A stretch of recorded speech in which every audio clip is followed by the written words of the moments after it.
मेरे हिसाब से आतिशी मार्लेना जी को शर्म आनी चाहिए। पूरी की पूरी पार्टी बुरी तरीके से हार गई है। सिर्फ 22 सीटें आई हैं और अरविंद केजरीवाल जी, मनीष सिसोदिया जी, सारे के सारे दिग्गज लीडर्स हार चुके हैं। ऐसे में आतिशी मार्लेना जी ने ना सिर्फ इस हार के बाद एक रोड शो निकाला सेलिब्रेट करने के लिए, उन्होंने उस रोड शो में डांस भी करा। तो ये विजुअल्स बहुत चौंका देने वाले हैं। और आतिशी जी क्या सेलिब्रेट करना चाह रही है? पूरी की पूरी पार्टी की इतनी बुरी तरीके से हार को वो सेलिब्रेट करना चाह रही है। तो मुझे लगता है आतिशी जी को शर्म आनी चाहिए और सत्ता का इतना भी लालच नहीं होना चाहिए कि इंसान इंसानियत ही भूल जाए। जिस तरीके से प्रधानमंत्री ने कल एक भाषण दिया और उसमें उन्होंने कहा कि सीएजी रिपोर्ट जो है फर्स्ट कैबिनेट में टेबल की जाएगी, इन तमाम वादों को आप कैसे देख रहे हैं, क्या चाहते हैं? सीएजी की रिपोर्ट 2016 से दिल्ली सरकार ने विधानसभा में टेबल नहीं करी है, जबकि हर साल जब जब सीएजी की रिपोर्ट बनती है इसको टेबल करना अनिवार्य होता है। जो लोग जन लोकपाल लाने के लिए सत्ता में आए, आज वो लोग जो ऑलरेडी प्रेसिडेंट्स हैं, जो ऑलरेडी कानून हैं, उन तक को इम्प्लीमेंट नहीं कर रहे। 2016 से अगर सीएजी की रिपोर्ट विधानसभा में डाली नहीं है तो सरकार की अकाउंटेबिलिटी कैसे फिक्स होगी? कौन जवाबदेही तय करेगा सरकार की? कितनी शर्म की बात है। तो सीएजी की रिपोर्ट बिल्कुल तुरंत विधानसभा में टेबल होनी चाहिए और उसके ऊपर सख्त से सख्त, कड़ी से कड़ी कार्यवाही होनी चाहिए। आम आदमी पार्टी की इस हार को आप कैसे देखते हैं? कौन से मुद्दे हैं, क्योंकि 62 से सीधा 22 तो कौन कौन से मुद्दे हैं जिस पर आपको लगता है कि पार्टी को हार का सामना करना पड़ा? मैं ये मानती हूँ कि इतिहास गवाह है, जब जब किसी नारी पर वार हुआ है तो भगवान ने सामने आकर दंड दिया है।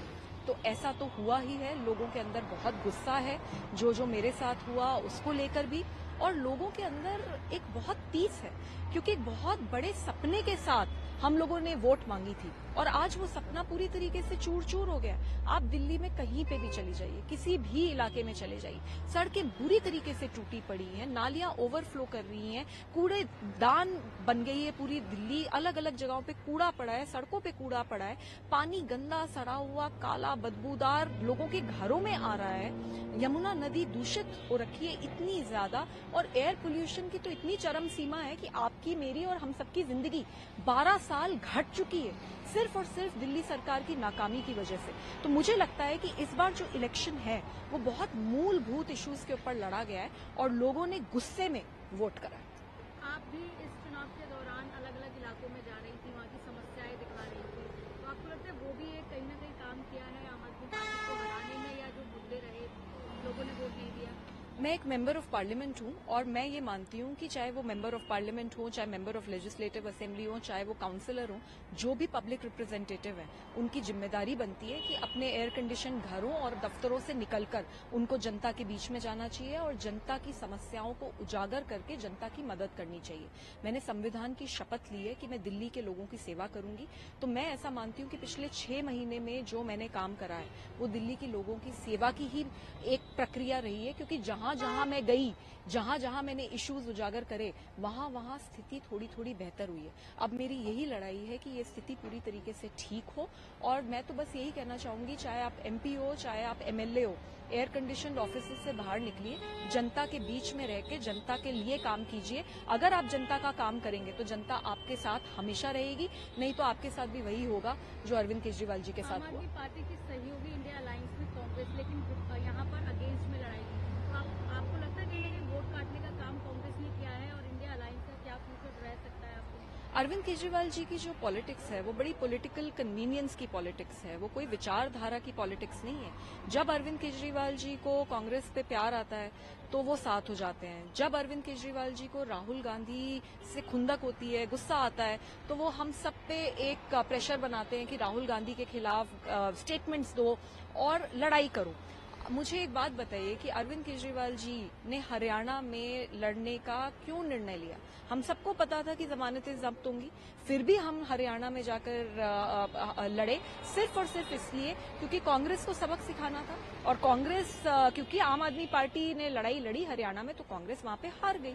अब कांग्रेस ने भी दिल्ली में वही करा। कांग्रेस दिल्ली में लड़ी और उसकी वजह से भी आम आदमी पार्टी को चोट पहुंची। तो मुझे समझ नहीं आता, अरविंद केजरीवाल जी जब खुद हरियाणा जाते हैं तब तो शेर हो जाते हैं, और जब कांग्रेस इधर आती है तो वो एक रोंदू बच्चे की तरह व्यवहार करते हैं। तो मुझे ऐसा लगता है कि बदले की भावना से राजनीति नहीं होनी चाहिए, राजनीति बहुत सोच समझ के एक विचारधारा के साथ होनी चाहिए। एक आखिरी सवाल, जो लोग ये कहते हैं कि आप आम आदमी पार्टी की सांसद हैं और उसी पर सवाल उठाती हैं, इसको लेकर क्या कहेंगे? आप पार्टी छोड़ नहीं देते, उनको क्या जवाब देंगे? मैं क्यों पार्टी छोड़ूं? मैंने क्या गलत करा है? अगर मेरे साथ मार पिटाई होगी तो मैं कंप्लेंट करूंगी और अपनी आवाज उठाऊंगी। अगर मैं देखूंगी कि लोग तड़प रहे हैं और एमएलए नहीं आ रहा और कोई काम नहीं हो रहा, तो मैं उनकी आवाज जरूर उठाऊंगी।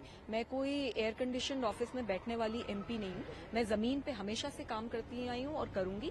और मेरी पार्टी कोई दो लोगों की जागीर नहीं है, अरविंद केजरीवाल जी की जागीर नहीं है।